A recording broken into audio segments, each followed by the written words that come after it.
రైట్గా వెలుగు దినపత్రికలో ఉన్నటువంటి వార్తలను ఒకసారి చూద్దాం. సెక్రటేరియట్ ఐటీ పరికరాల కొనుగోలులో 325 కోట్ల గోల్మాల్, శాంక్షన్ లేకుండా ఖర్చు, విజిలెన్స్ ఎంక్వైరీలో వెల్లడి. 6 నెలల్లో అంచనాలు రెండింతలు, విచారణ లేకుండానే అంగీకరించిన గత ప్రభుత్వం. టెండర్లు పిలవకుండా నామినేషన్పై అప్పగింత, ప్రభుత్వానికి అందిన విజిలెన్స్ రిపోర్ట్.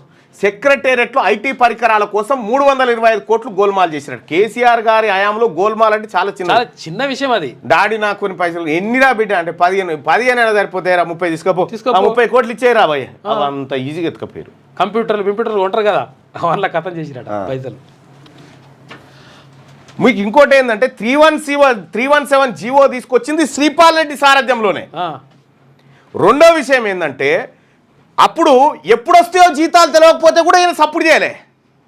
అది ఇలా కాంగ్రెస్ పార్టీ ప్రభుత్వం అధికారంలోకి వచ్చిన తర్వాత 1 తారీఖు జీతాలు ఇస్తా ఉన్నారు టీచర్లారా. వీళ్ళు చేసిన కథ గది శ్రీపాల్ రెడ్డిది.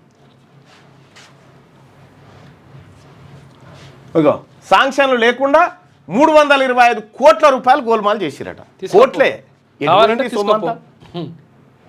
మళ్ళీ టెండర్ కూడా కాదు, నామినేషన్ పద్ధతులు ఇచ్చేసిరట. ఇగో నామినేషన్ పై అప్పగింత, ఇగో ఈయనకి ఇవ్వాలనుకుంటే ఇచ్చేసి గంతే. ప్రభుత్వానికి విజిలెన్స్ రిపోర్ట్ అందిందట, ఇది బయటికి రావాల్సినటువంటి అవసరం ఉంది. కులాల జాబితా సవరణ పార్లమెంటు పని. కులాల జాబితాను సవరించడం, కొత్త చట్టాలను రూపొందించడం పార్లమెంటు పని అని సుప్రీంకోర్టు పేర్కొంది. ఈ వ్యవహారంలో కనీసం కామాను కూడా మార్చలేమని స్పష్టం చేసింది. ఆర్యకటికలు తమను ఎస్సీలో చేర్చాలంటూ వేసిన పిటిషన్పై ఈ కామెంట్స్ చేసిందట. రైట్, సుప్రీంకోర్టు ఓసారి చాలా నిజాయితీగా మాట్లాడుతుంటుంది. కామా పులి స్టాపులు కూడా మార్చలేమని. ఇదే భారత పార్లమెంటు చేసిన చట్టాన్ని బీసీ రిజర్వేషన్ 2 ఏళ్ళు ఆపింది.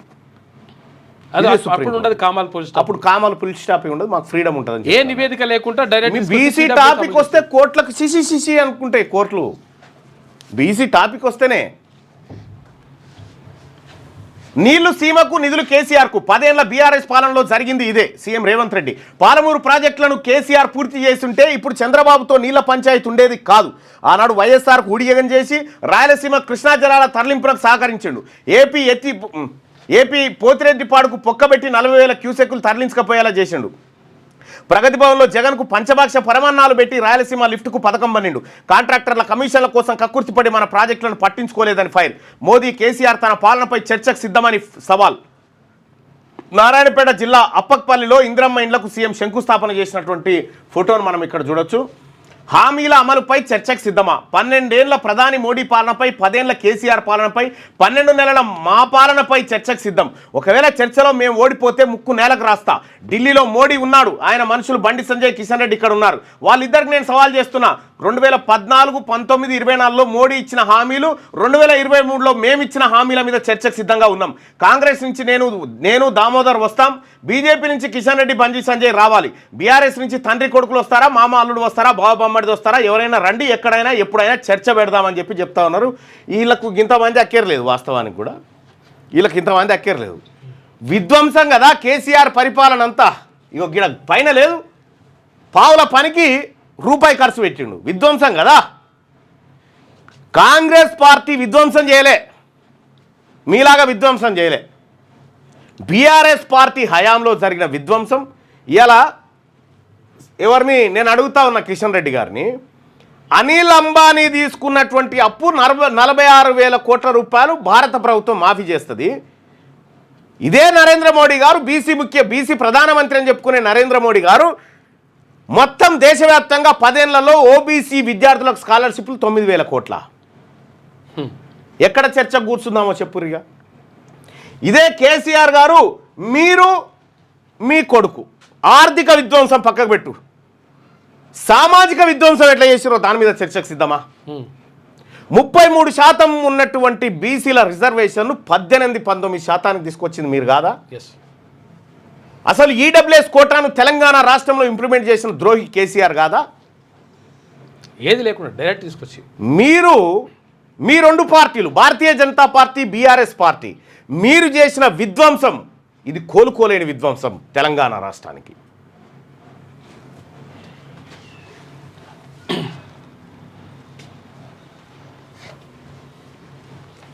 బీఆర్ఎస్ పాలనలో కృష్ణా నీళ్లు రాయలసీమకు ప్రాజెక్టుల కోసం కేటాయించిన నిధులు కేసీఆర్ ఇంటికి తరలిపోయాయని సీఎం రేవంత్ రెడ్డి మండిపడ్డారు. నువ్వు చేయలేదా కేసీఆర్ గారు? ఏమన్నావు నువ్వు? నగరికి పోయి రాయలసీమను రతనాల సీమ చేస్తా నీళ్ళతోటి కృష్ణా నీళ్ళతోనని చెప్పిన రోజా ఇంటికాడ చేపల కూర నీకు ఆంధ్రజనం ఓట్లేసిరా తెలంగాణలో ఓట్లేసిరా ఆడికి పోయి చేపల కూర తింటివి కృష్ణా నీళ్ళు రాసిచ్చేస్తవి తెలంగాణలో ఫస్ట్ తెలంగాణకు కృష్ణా నీటి వాటాలో దక్కాల్సినటువంటి 500 టీఎంసీలు ఇడిచిపెట్టి 555 టీఎంసీలు ఇడిచిపెట్టి 299 టీఎంసీలకు ఒప్పుకొని వస్తేవి ఇది ఇటు బాకే అటు మహారాష్ట్రకు పోతివి గోదావరి కాడ ఏది మన తమిళేటి కాడ కడదామంటే ఎత్తు తగ్గించుకొని అగ్రిమెంట్ చేసుకొని వచ్చి గతంలో పాలకులు చేయలేదని డంకాలు కొడితివి ఆ ప్రాజెక్టు మొదలు పెట్టకుండా మళ్ళా మేడిగడ్డ దుకాణం తెరిస్తేవి ఎన్ని విధ్వంసాలు మీరు చేసిన విధ్వంసాలు తెలంగాణ గుండెల మీద మచ్చ చేసిరు కేసీఆర్ మీరు 10 ఏళ్ళు అధికారంలో ఉన్న కేసీఆర్ పాలమూరు ప్రాజెక్టులను పూర్తి చేసి ఉంటే ఇప్పుడు ఏపీ సీఎం చంద్రబాబుతో నీళ్ల పంచాయతీ ఉండేది కాదన్నారు వైఎస్ఆర్ హయాంలో పోతిరెడ్డిపాడుకు పొక్కగొట్టి 4,000 క్యూసెక్లకు బదులు 40,000 క్యూసెక్ల నీటిని ఏపీ తరలించుకు వెళ్లేలా చేసింది కేసీఆర్ అని ఆయన ఫైర్ అయ్యారు మళ్ళీ వైఎస్ జగన్ సీఎం అయ్యాక ప్రగతి భవన్లో పంచభాక్ష పరమాన్నాలు పెట్టి రాయలసీమ లిఫ్ట్కు పథకం పన్నారని దుయ్యబట్టారు శుక్రవారం నారాయణపేట జిల్లాలో సీఎం రేవంత్ రెడ్డి పర్యటించారు మధ్యాహ్నం హెలికాప్టర్లో నారాయణపేటకు చేరుకున్న ఆయన మహిళా సంఘాల ఆధ్వర్యంలో ఏర్పాటు చేసిన పెట్రోల్ బంకును ప్రారంభించారు అక్కడి నుంచి అప్పక్పల్లికి వెళ్లి ఇంద్రమ్మ ఇండ్లకు శంకుస్థాపన చేశారు ఆ తర్వాత Narayanpet government medical college nursing కాలేజీతో పాటు 966 కోట్లతో చేపట్టిన అభివృద్ధి పనులకు శంకుస్థాపనలు ప్రారంభోత్సవాలు చేశారు అనంతరం జిల్లా కేంద్రంలో ఏర్పాటు చేసిన ప్రజాపాలన ప్రగతి బాట బహిరంగ సభలో మాట్లాడారు కేసీఆర్ వల్లే పాలమూరు ఎడారిగా మారిందని సీఎం రేవంత్ రెడ్డి అన్నారు 10 ఏళ్ళు అధికారంలో ఉన్న కేసీఆర్ పాలమూరు ప్రాజెక్టులను పూర్తి చేయలేదని ఫైర్ అయ్యారు ఇగో ఇది కేసీఆర్ చేసిన విధ్వంసం గురించి ముఖ్యమంత్రి గారు మనం కూడా ఆ దుర్మార్గపు పరిపాలన గురించి ప్రజలకు పదే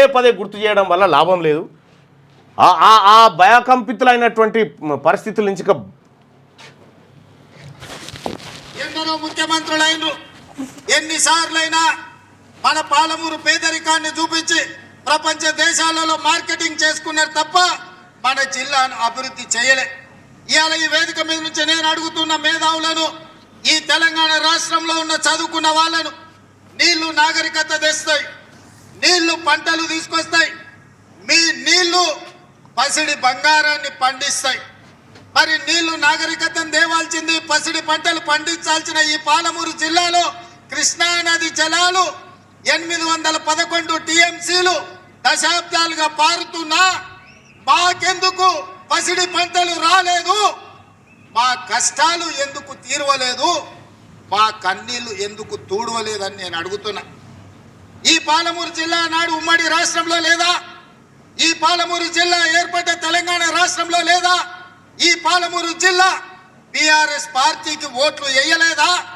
అంతెందుకు 2009లో ఆనాడు చంద్రశేఖరరావు గారు కరీంనగర్ జిల్లా ప్రజలు తరుముతే భుజాన జోలె వేసుకొని జోలె పట్టుకొని పాలమూరు జిల్లాకు వచ్చి ఈ ప్రాంతంలో ప్రజల్ని అడుక్కుంటే నా పాలమూరు సోదరులు మా సోదరి మనులు నీకు భిక్ష పెట్టినరు నీ బొంతలో భిక్ష వేసి పార్లమెంటు సభ్యుని చేసి ఢిల్లీకి పంపిస్తే నువ్వు పార్లమెంటు సభ్యుడిగా పదవిని ఎలగబెట్టినావు సోనియమ్మ తెలంగాణ రాష్ట్రం ఇస్తే నువ్వు తెచ్చినా అని గొప్పలు చెప్పుకున్నావు ఇంకో విషయం చెప్పాలి పాలమూరు నుంచి గెలిచిపోయినటువంటి కేసీఆర్ తెలంగాణ బిల్లును ఏది ఏపీ రీఆర్గనైజేషన్ బిల్లును లోక్సభలో ప్రవేశపెడితే అలా లేనేలేడు కేసీఆర్ లేడు పోలే కూడా పోలే వాళ్ళకు ముమ్మాటికి తెలంగాణ రాష్ట్రం తల్లి సోనియా గాంధీ పుణ్యాన్ని వచ్చింది ఆ వచ్చినటువంటి తెలంగాణ నేనే తెచ్చినా అని చెప్పి 10 ఏళ్ల పాటు విధ్వంసానికి దోపిడికి తెగబడ్డాడు కేసీఆర్ క్షమించరాని అసలు తెలంగాణ ప్రజలు ఒక 1,00,000 సంవత్సరాలు క్షమించరాని వ్యక్తి ఎవరైనా ఉన్నట్టే అది కేసీఆర్ ఇట్లా ఈ విధ్వంసం జరిగింది తెలంగాణ రాష్ట్రంలో ఇక ఎమ్మెల్సీ ఎన్నికల్లో బీజేపీ జోష్ వెనుక భారీ వ్యూహం కాంగ్రెస్ ఏడాది పాలన తర్వాత యూత్ ఉద్యోగుల నాడి తెలుసుకునే ఛాన్స్ ఇలాంటి కీలక టైంలో కాడి వదిలేసిన బీఆర్ఎస్ ఒక్క గ్రాడ్యుయేట్ స్థానంలోనే పోటీ చేస్తున్న కాంగ్రెస్ ఇదే అదునుగా ప్రచారంలో దూసుకెళ్తున్న కమలం నేతలు 3 చోట్ల అభ్యర్థులను నిలిపి జోరుగా క్యాంపెయినింగ్ కనీసం 2 చోట్ల గెలిచి కాంగ్రెస్కు ప్రత్యామ్నాయంగా నిలబడే ప్రయత్నం అంటూ మీరు రాసి పెట్టుకోరి 3టికి 3 చోట్లు బీసీలు కైవసం చేసుకోబోతా ఉన్నారు ఇది నేను కాదు ఇంటెలిజెన్స్ సర్వే ఇది నేను కాదు ఇంటెలిజెన్స్ చెప్పిన సర్వే 3 స్థానాలకు 3 బీసీలకు దక్కించుకోబోతా ఉన్నారు ఈ నెల 27 ఉమ్మడి జిల్లాల పరిధిలో జరగనున్న 2 టీచర్ 1 గ్రాడ్యుయేట్ ఎమ్మెల్సీ ఎన్నికలను బీజేపీ సీరియస్గా తీసుకున్నది వచ్చే అసెంబ్లీ ఎన్నికలే టార్గెట్గా కాంగ్రెస్కు అనివార్యంగా బీసీ వాదం బలపడ్డదనేటువంటి ఉద్దేశంతో భారతీయ జనతా పార్టీ కొమరేకి టికెట్ మల్కా కొమరేకి ఇచ్చేసింది ఇటు ఆయనకు బీసీ వాదం కలిసి వచ్చింది, ఎస్ అటు Bharatiya Janata party B form. ఎన్నికలే target, వచ్చే అసెంబ్లీ ఎన్నికలే టార్గెట్గా కాంగ్రెస్కు తామే ప్రత్యామ్నాయంగా నిరూపించుకోవాలని ఆ పార్టీ ఉవ్విలూరుతున్నది. నిజానికి కాంగ్రెస్ ఏడాది పాలన తర్వాత ప్రజలు, ముఖ్యంగా యూత్, ఉద్యోగుల నాడి తెలుసుకునేందుకు ఈ ఎన్నికలు చక్కని అవకాశంగా రాజకీయ నాయకులు భావిస్తున్నారు. ఇంతటి కీలకమైన ఎన్నికల్లో ఓటమి భయంతో బీఆర్ఎస్ పోటీ నుంచి ముందే తప్పుకుంది. కాంగ్రెస్ పార్టీ ఒక్క గ్రాడ్యుయేట్ స్థానానికే పరిమితమైంది. దీంతో ఇదే అదనుగా కమలం నేతలు ప్రచారంలో జోష్ పెంచారు. 3 చోట్ల అభ్యర్థులను నిలిపి ప్రతి 20 మంది ఓటర్లకు ఒక ఇన్ఛార్జిని పెట్టి జోరుగా క్యాంపెయినింగ్ చేస్తున్నారు. 2 కేంద్ర మంత్రులు, ఎంపీలు సహా పార్టీ ఎమ్మెల్యేలంతా ప్రచారంలోనే నిమగ్నమయ్యారు. బీఆర్ఎస్ సైలెన్స్, బీజేపీ సై. తెలంగాణ ఉద్యమ కాలం నుంచి ఏడాది క్రితం అధికారం కోల్పోయే వరకు గడిచిన 20 ఏళ్లలో ఎప్పుడు ఏ ఎన్నిక వచ్చినా అది జనరల్ ఎలక్షన్ అయినా, బై ఎలక్షన్ అయినా పోటీకి సై అంటూ సమరంలోకి దూకిన బీఆర్ఎస్ ఇప్పుడు సైలెంట్ అయింది. అసెంబ్లీ ఎన్నికల్లో ఓటమి పాలై ఆ తర్వాత పార్లమెంట్ ఎన్నికల్లో 0కు పరిమితమైన బీఆర్ఎస్ ఎన్నికలంటేనే వణుకుతున్నది. ఎమ్మెల్సీ ఎన్నికల్లోనూ ఓటమి పాలైతే ఆ ఎఫెక్ట్ లోకల్ బాడీ ఎన్నికలపై ఎక్కడ పడుతుందో అనే భయంతో పోటీ నుంచి తప్పుకుంది. ఇది ఒక రకంగా భారతీయ జనతా పార్టీ కాంగ్రెస్ పార్టీ ప్రభుత్వం పైన ఏమైనా వ్యతిరేకత ఉందా అని చెప్పి చెక్ చేసుకుంటా ఉంది. అయితే భారతీయ జనతా పార్టీ ఆశలు పెద్దగా నెరవేరకపోవచ్చు. రెండోది, ముఖ్యమంత్రి రేవంత్ రెడ్డి గారు డైరెక్ట్గా ఎన్నికల ప్రచారంలోకి, అంటే ఈ గ్రాడ్యుయేట్ ఎమ్మెల్సీ ఎన్నికల ప్రచారంలోకి దిగాలని చూస్తున్నట్టుగా తెలుస్తూ ఉంది. నేను ముఖ్యమంత్రి గారికి యాజ్ ఏ సోదరుడిగా చెప్తా ఉన్నా, మీరు అక్కడికి పోకపోవడమే మంచిది. ఎందుకంటే రిజల్ట్ విషయంలో కొంత మీకు ఆల్రెడీ తెలిసే ఉంటుంది. కాబట్టి మీరు అక్కడికి పోతే పదే మిమ్మల్ని వేలుబెట్టి చూపించే ప్రయత్నం జరుగుతుంది ఈ విపక్షాలు. కాబట్టి మీరు అక్కడికి పోకపోవడమే ఉత్తమమని నా అభిప్రాయం. సో దాని ఇంపాక్ట్ వేరే ఎన్నికల మీద పడకుండా ఉండాలంటే మీరు ఏదో మానిటర్ చేస్తూ ఉన్నారు, అంతవరకు చేస్తే బెటరు. సో కాకపోతే ఏంటంటే మనకి నేను గతంలోనే ఒక 4-5 నెలల కింద చెప్పిన, ఎవరికి వేం నరేందర్ రెడ్డి గారికి, దీపాదాస్ మున్షి గారికి కూడా చెప్పిన, ఈ ఎన్నికలు వస్తూ ఉన్నాయి ఏం చేయాలనేటువంటి విషయం చెప్తే మీరు దాన్ని ఎవరు పట్టించుకోలేదు. పైపెచ్చి ఏం జరిగిందంటే మళ్ళీ రెడ్డి క్యాండిడేట్ని తీసుకొచ్చి పెట్టడంతో ఇప్పుడు బీసీ వాదం డెవలప్ అయ్యి అది మొత్తం యాంటీ ఇన్కంబెన్స్గా మారినటువంటి పరిస్థితి. సో ఆల్ఫోర్స్ నరేందర్ రెడ్డి పరిస్థితి, సో ఆయన ప్లేస్లో ఇంకెవరైనా బీసీ అభ్యర్థి ఉంటే ఫలితం వేరేగా ఉండేదని చాలామంది అధికారులు చెప్తున్నటువంటి మాట. సరే, ఏదేమైనప్పటికీ కూడా గెలిపించాల్సినటువంటి బాధ్యత కాంగ్రెస్ పార్టీ ముఖ్యమంత్రిగా మీ పైన, కాంగ్రెస్ పార్టీ అధ్యక్షుడు, రాష్ట్ర అధ్యక్షుడు మహేష్ కుమార్ గౌడ్ పైన ఉన్నప్పటికీ కూడా సో ఆ ఎన్నికల ఫలితం భవిష్యత్తులో పడకుండా చాలా జాగ్రత్తగా ఉండమని సూచనగా. హత్రాస్ తొక్కిసలాట ఘటనలో బోలేబాబాకు క్లీన్ చిట్ ఇచ్చిరట. నిరుడు దేశాన్నే కుదిపేసిన హత్రాస్ తొక్కిసలాట ఘటనలో జ్యుడిషియల్ కమిషన్ బోలేబాబాకు క్లీన్ చిట్ ఇచ్చింది. పోలీసుల నిర్లక్ష్యమే కారణమని తేల్చిందట. ఈ ఘటనలో 121 మంది చనిపోయారు. హత్రాస్ తొక్కిసలాటలో అంజనీ తర్వాత బిస్త్ మహంతి ఏపీకి వెళ్లాల్సిందే. DG Anjani Kumar, TG police academy director Abhilasha Bisht, తర్వాత కరీంనగర్ సిపి అభిషేక్ మహంతి 24 గంటల్లో ఏపీలో రిపోర్టు చేయాలని కేంద్ర హోంశాఖ ఉత్తర్వులు జారీ చేసింది. వెంటనే వారిని రిలీవ్ చేయాలని రాష్ట్ర ప్రభుత్వాన్ని ఆదేశించింది. జీహెచ్ఎంసీ స్టాండింగ్ కమిటీ నుంచి బీఆర్ఎస్ అవుట్. 9 ఏళ్ల తర్వాత 0కు పడిపోయిన పార్టీ ప్రాతినిధ్యం. సంఖ్యాబలం లేకపోవడంతో వేసిన 2 నామినేషన్లు విడ్రా. ఎంఐఎం నుంచి 8 మంది, కాంగ్రెస్ నుంచి 7 ఏకగ్రీవం. బల్దియా నిర్ణయాల్లో స్టాండింగ్ కమిటీలదే కీలక పాత్ర. బీఆర్ఎస్ పార్టీగా ఇప్పటిదాకా చెప్పుకుంటూ వచ్చింది బీఆర్ఎస్ పార్టీ. అర్బన్ ఏరియాలో మేమే గెలిచినాం, జీహెచ్ఎంసీలో కంప్లీట్గా క్లీన్ స్వీప్, ఇవన్నీ కథలు చెప్పింది. తీరా ఏడాది గడవగానే బీఆర్ఎస్ పార్టీ నుంచి కార్పొరేటర్ కూడా ఎవరు కూడా నామినేషన్ వేసే పరిస్థితి లేదు. ఖతమైపోయింది ఇక్కడ కార్పొరేషన్లో కూడా. రాజలింగమూర్తి పిటిషన్కు విచారణ అర్హత లేదు. ఫిర్యాదుదారు చనిపోతే మేము ఎవరిని విచారించాలి? హైకోర్టు గడువిస్తే వాదనలు వినిపిస్తామని పీపీ. తదుపరి విచారణ ఈ నెల 24వ తేదీకి వాయిదా. మేడిగడ్డ విషయంలో కేసీఆర్పై గతంలో రాజలింగమూర్తి పిటిషన్ వేసింది కదా, దీంట్లో కేసీఆర్కు, హరీష్ రావుకు ఏదో ఊరట లభించినట్టుగా. డేంజర్ మరి అసలు యాక్చువల్గా అది పిటిషనర్ చచ్చిపోతే మరి విచారించమంటే ఎట్లా? పిటిషనర్ ఎందుకు చచ్చిపోయింది అని అడగాలి. అదే అంటారు నేను. యాక్చువల్ పిటిషనర్ ఇప్పుడు సహజ మరణం అయితే వేరు, కానీ మర్డర్ చేసి పిటిషనర్ ప్లేస్ లో ఎవరిపైన అయితే ఆరోపణ చేసిండో ఆయన చచ్చిపోయింది అనుకో, అప్పుడు ఏమంటుండే కోర్టు ఉంటుండే? అది మర్డర్ చేసి సహజ మరణం కాదు. కోర్టు కూడా వర్ణాల మీద నడుస్తూ ఉంది, వర్ణ వివక్షలకు గురైతా ఉంది కోర్టులో న్యాయం కూడా అని అనేక ఆరోపణలు వస్తూ ఉన్నాయి. నా దెబ్బకు బ్రిక్స్ ఆగం 150% టారిఫ్ విధిస్తానని చెప్పగానే ఆ దేశాలు భయపడ్డాయి. ట్రంప్ డాలర్ను దెబ్బతీయాలనుకుంటున్నాయి, కొత్త కరెన్సీని తెచ్చేందుకు ప్లాన్ చేసినాయి. ఇప్పుడు ఆ దేశాల మాటే వినిపించడం లేదని సెటైర్. బైడెన్ ఉంటే 3వ ప్రపంచ యుద్ధం వచ్చేదని కామెంట్. కానీ తన నాయకత్వం దాన్ని అడ్డుకుంటుందని వెల్లడంటూ ట్రంప్ వచ్చి బెదిరించి 150% టారిఫ్ వేస్తానగానే బ్రిక్స్ దేశాలు భయపడ్డాయట. డాలర్ ప్లేస్లో ప్రత్యేక కరెన్సీని తీసుకురావాలని బ్రిక్స్ దేశాలు భావించినట.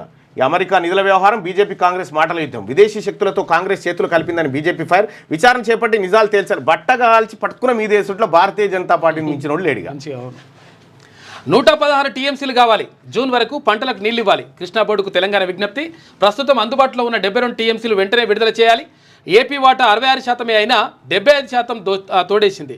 ఇకపై శ్రీశైలం, సాగర్ జలాలను వాడకుండా ఏపీని కట్టడి చేయాలని డిమాండ్. కేఆర్ఎంపీ మీటింగ్కు ఏపీ అధికారులు డుమ్మా కొట్టినరు. 24కు వాయిదా పడ్డారు. ఏపీ అధికారులు ఎందుకు డుమ్మా కొడుతున్నారు? వాళ్ళకి మంచి జరుగుతుంది కాబట్టి. జీబీ లింక్తో ఏపీ మరో జలదోపిడీ. కృష్ణా నీళ్లతో పాటు గోదావరి జలాలు తోడేస్తున్నది. కృష్ణా ట్రిబ్యునల్లో తెలంగాణ వాదనలు. సాగర్ కుడికాల్వ ద్వారా బనకచర్లకు 200 టీఎంసీలు ఎత్తిపోతా. కృష్ణాలో 360, పెన్నాలో 228 టీఎంసీల స్టోరేజ్ సృష్టించుకున్నదని వెల్లడి. చూసిరా వాళ్ళ దుకాణం. దీనికి బాటలు వేసినోడు కేసీఆర్ అప్పుడే కూకున్నాడు. అప్పుడే ఇక ఆ నీళ్ళ విషయం చూస్తే నాడు కృష్ణా నీళ్లు తీసుకపోమని తమ్ముడు జగన్కు మేమే చెప్పినామని చెప్పాము, ఆయన చెప్పారు. ఇప్పుడేమంటాడు, అన్యాయం నీళ్లు దోసుకపోతుంటే ప్రభుత్వం మొద్దు నిద్రపోతుందని మళ్ళీ ఇప్పుడు బీఆర్ఎస్ కథ ఎట్లుంటుంది. బీఆర్ఎస్ కథ. ఆరోగ్యశ్రీ ఉన్నా పైసలు కట్టాల్సిందే. రోగులను దోచుకుంటున్న ప్రైవేట్ కార్పొరేట్ హాస్పిటల్స్. ఆరోగ్యశ్రీ రేట్లు పెంచినా ఆగని దోపిడీ. స్కీమ్లో వచ్చే రాడ్స్, స్టంట్ సెకండ్ క్వాలిటీ అని బుకాయింపు. హై క్వాలిటీ వాడాలంటూ కౌన్సిలింగ్. 50,000 దాకా వసూలు. డాక్టర్ ఛార్జీలు, ఇతర సర్వీసుల పేరుతో 20,000 వరకు ఛార్జ్. చిన్న పెద్ద తేడా లేకుండా అన్ని ఆసుపత్రులది అదే తీరు. ఫిర్యాదు చేద్దామంటే కనిపించని కంప్లైంట్ బాక్సులు అంటూ ఆరోగ్యశ్రీ పేరుకే ఉన్నది. వాస్తవానికి అక్కడ దోపిడీ మాత్రం ఆగుతలేదట కార్పొరేట్ ఆసుపత్రిలో. ఏం చేస్తున్నట్టు రాడ్ వేయాలంటే, ఇప్పుడు రాడ్ వేయాలంటే ఆరోగ్యశ్రీ వచ్చే రాడ్ ఉంటుంది కదా, ఆ రాడ్ వేసి అంత మంచిది కాదు, మంచిది వేయాలి. మంచిది వేయాలంటే పైసలు కావాలని చెప్పేసి పైసలు గుంతుతురట. యాదాద్రి భువనగిరి జిల్లాకు చెందిన డి శ్రవణ్ కుమార్ రోడ్డు యాక్సిడెంట్లో తుంటి ఎముక విరిగింది. బోడుప్పల్ దగ్గరలో ఉన్న ఒక ప్రైవేట్ హాస్పిటల్లో చేరాడు. సర్జరీ చేసి రాడ్ వేయాల్సి ఉంటుందని డాక్టర్లు తెలిపారు. శ్రవణ్కు ఆరోగ్యశ్రీ కార్డు ఉంది. దీంతో అందులోనే ట్రీట్మెంట్ చేయాలని కోరాడు. ఆరోగ్యశ్రీ కింద అడ్మిట్ చేసుకుని సర్జరీకి అప్రూవల్ తీసుకున్న ప్రైవేట్ హాస్పిటల్ యాజమాన్యం ప్రభుత్వం నుంచి వచ్చే రాడ్ సెకండ్ క్వాలిటీ ఉంటుందని చెప్పారు. తాము క్వాలిటీ రాడ్ వేస్తామని, ఇందుకు అన్ని కలిపి అదనంగా 40,000 ఖర్చు అవుతుందని క్యాష్ అడిగారు. చేసేదేమి లేక మధ్యలో వెళ్ళలేక శ్రవణ్ ఆ కుటుంబ సభ్యులు అడిగినంత ఇచ్చుకున్నారు. ఆరోగ్యశ్రీ పథకం కింద చికిత్స చేస్తున్న పేద రోగుల నుంచి ప్రైవేట్ హాస్పిటల్స్ పైసలు వసూలు చేస్తున్నాయి.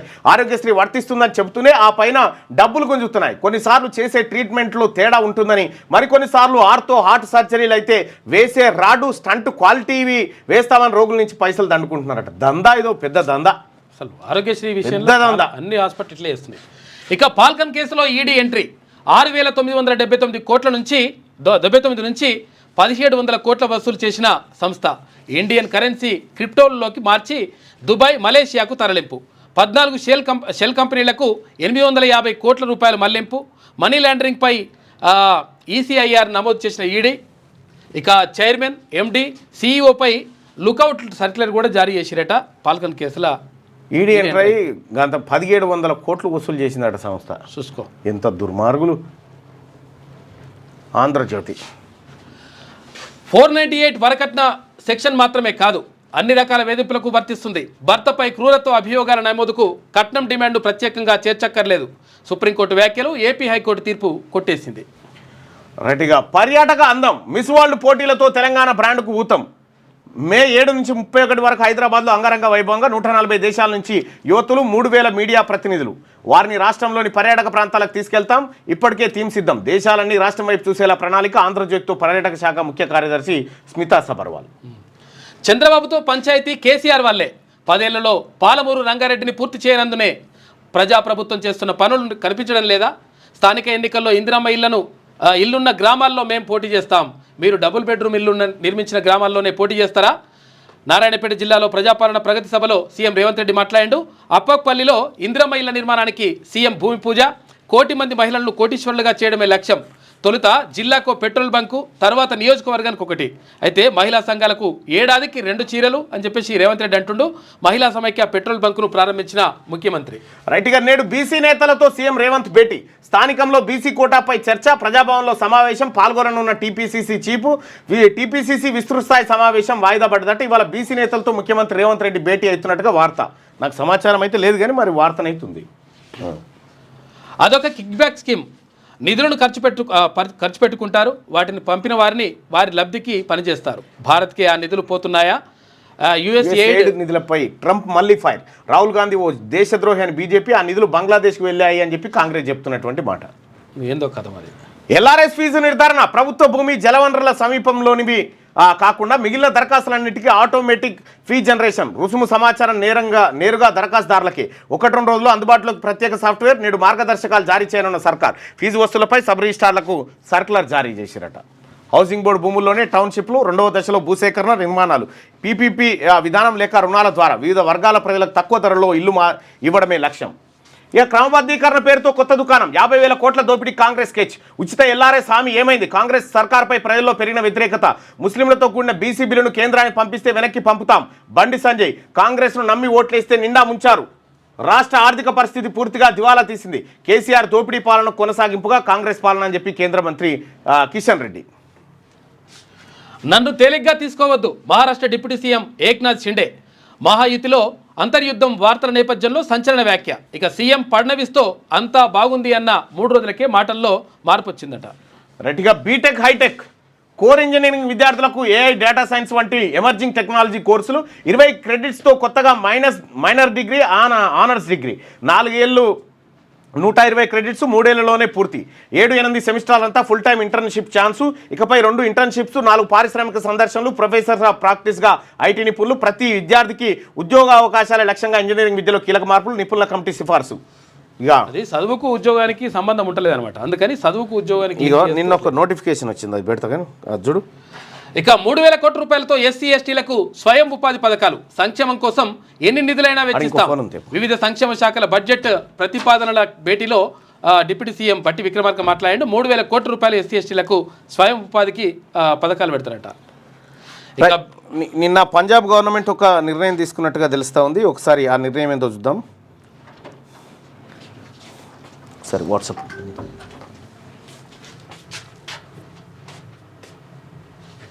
రైట్. పంజాబ్ గవర్నమెంట్ నిన్న ఒక నిర్ణయం తీసుకుంది, కీలకమైనటువంటి నిర్ణయం.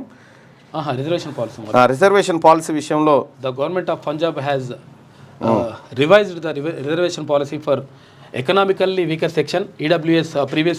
Previously 10% of the total posts were reserved for EWS candidates across all categories అంట. However, under the new policy, only 10% of the post within your specific category will be allocated for EWS candidates. So, yes. Example, previous policy, if there were 100 total posts, 10 posts, and 10% of 100 were reserved for EWS candidates regardless of category. New policy ఏంటంటే if you belong to a specific category, in example general, SC, ST, OBC, only 10% of the post within that category will be reserved for EWS candidates.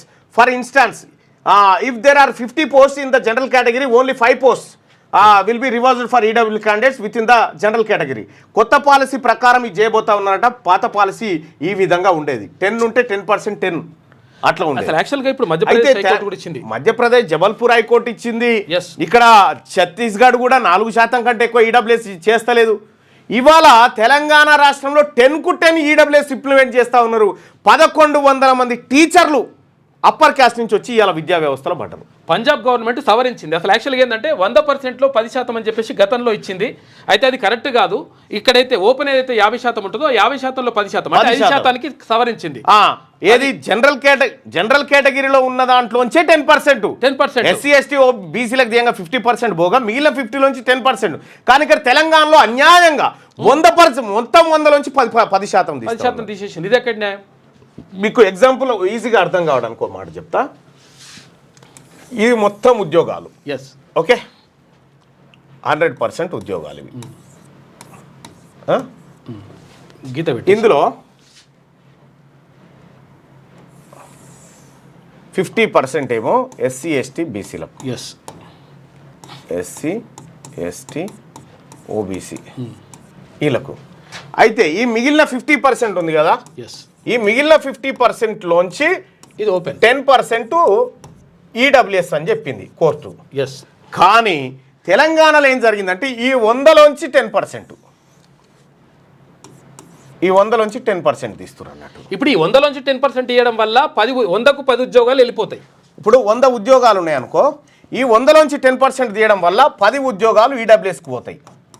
అది కాకుండా ఇప్పుడు Punjab government ఇచ్చినట్టు చేస్తే Punjab government ఏం చేసింది, అట్లా కాదు, ఎస్సీ ఎస్టీ బీసీలకు ఈ 50% పోగా మిగిలిన 50లోంచి 10%, ఇందులో 10% అంటే అప్పుడు 5 ఉద్యోగాలు మాత్రమే వస్తాయి. ఎస్ ఇది కరెక్ట్, ఇది జబల్పూర్ హైకోర్టు చెప్పింది ఇదే, చట్టం చెప్పింది కూడా ఇదే. ఇక్కడ అన్యాయంగా 10% ఇంప్లిమెంట్ చేస్తా ఉన్నారు అన్నట్టు. అసలు చట్టం చెప్పింది కూడా ఇంకేమన్నది అంటే అసలు యాక్చువల్గా ఈ 5% కూడా అని చెప్పలేదు, ఏమన్నది అప్ టు 10%, ఎంతైనా ఉండొచ్చు ఎంతైనా ఉండొచ్చు అని చెప్పింది. కానీ ఇక్కడ మీరు రాసి పెట్టుకోరి ఈడబ్ల్యూఎస్ని ఖతం చేసేది తిన్మార్మలన చేసి తీరుతాడు. అది ఎన్ని రోజులు దాచిపెట్టిన దాన్ని. బీటెక్ హైటెక్ కోర్ ఇంజన్ ఇది అయిపోయింది కదా, ఇక రూపాయలు 3,000 కోట్లతో ఎస్సీ ఎస్టీలకు అయిపోయింది. బ్లడ్ బ్యాంకుల్లో దొంగలు, నీలోఫర్లో రక్తం బ్యాగుల చోరీ, సిబ్బంది సూత్రధారులు, సీసీ కెమెరాల్లో రికార్డు, వెనకేసుకొస్తున్న ఉన్నతాధికారులు, రాష్ట్రంలో ప్రభుత్వ బ్లడ్ బ్యాంకులపై పర్యవేక్షణ. రక్తం తాగుతున్నారు అన్నట్టు. ఎంత దారుణం రా నాయన. బ్లడ్ బ్యాంకులో దొంగలు పడరా నీలోఫర్ ఆసుపత్రిలో, హాస్పిటల్లో. కోవిడ్ తరహాలో కొత్త వైరస్ గుర్తించిన చైనా శాస్త్రవేత్తలు HKU5CoV2గా నామకరణం చేసిరట. గబ్బిలాల ద్వారా వ్యాప్తి, మనుషులకు ప్రమాదం తక్కువేనట. ఎక్కడెక్కడి వైరస్లు పుడతా ఉంటాయి. కొత్త చైనోడు చైనా అంటాడు వాడు, కొత్త నేను చేయనా చేస్తా అని చెప్పి, అందుకని చైనా అంటే చైనోడు అయ్యాడు, ఏదైనా చైనా అంటాడట. రాష్ట్రంలోని ముఖ్య ఆలయాలకు ప్రత్యేక పాలక మండలి, చట్ట సవరణ న్యాయశాఖ ఆమోదం, 100 కోట్లకు పైగా వార్షిక ఆదాయం ఉన్న ఆలయాలకు బోర్డులు ఏర్పాటు చేయబోతా ఉందట తెలంగాణ రాష్ట్ర ప్రభుత్వం. ఇది ఆంధ్రజ్యోతి దినపత్రికలో ఉన్నటువంటి వార్తలు. ఇక ఒకసారి శనార్థి తెలంగాణ దినపత్రిక వార్తలను చూద్దాం. గోవిందా బీసీ రిజర్వేషన్ల పెంపు అసాధ్యం, బీజేపీ కాంగ్రెస్ల మధ్య పోరులో బీసీలే బలిపశువులు, బీసీ రిజర్వేషన్లపై తీర్మానం చేయాలని చూస్తున్న కాంగ్రెస్, ముస్లింలను బీసీల జాబితా నుంచి తొలగించాలని బీజేపీ పట్టు, అప్పుడే సహకరిస్తామని స్పష్టత. ముస్లింలను బీసీల జాబితా నుంచి తొలగించడం కష్టమైనట్టున్న కాంగ్రెస్ వెరసి బీసీ రిజర్వేషన్ల చట్టబద్ధతపై నీడలు. అసలు ఏం జరుగుతూ ఉంది బీసీల రిజర్వేషన్ల వెనకాల, ఇది ఒరిజినల్ వార్త. ఓకే.